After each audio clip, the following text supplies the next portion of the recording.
স্মরণকালের নজিরবিহীন অভিযানের পর এখন শুনশান সন্ত্রাসীদের অভয়ারণ্য সীতাকুণ্ডের জঙ্গল সলিমপুর।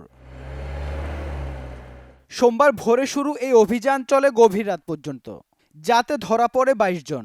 উদ্ধার হয় ৩০টি আগ্নেয়াস্ত্র এবং ১,১৬৪ রাউন্ড গুলি, সাথে বিপুল দেশীয় অস্ত্র। সলিমপুরে বাইরের লোকজন এবং আইনশৃঙ্খলা বাহিনীর প্রবেশ ঠেকাতে নানামুখী ব্যবস্থা রেখেছিল সন্ত্রাসীরা। নজরদারির জন্য বিভিন্ন পয়েন্টে বসায় সিসি ক্যামেরা, যা জব্দ হয় অভিযানে। মূলত শক্ত নজরদারির কারণেই অভিযানের আগে পালিয়ে যায় জঙ্গল সলিমপুর নিয়ন্ত্রণকারীদের নেতা ইয়াসিন সহ শীর্ষ সন্ত্রাসীরা। ওরা আর এখানে সাস্টেইন করতে পারবে না, ওরা এখানে আর টিকতে পারবে না। এটুকু আপনাদের বলতে পারি, একটু ধৈর্য সরেন, দেখেন আমরা কি কাজ করি। আমাদেরকে তথ্য আছে, আমরা সময়ের সাথে ধরে ফেলবো সব। কেউ পারবে না, কারণ তারা তো সেখানে লুকিয়েছিল, এখন তাদের লুকানো জায়গা থাকছে না।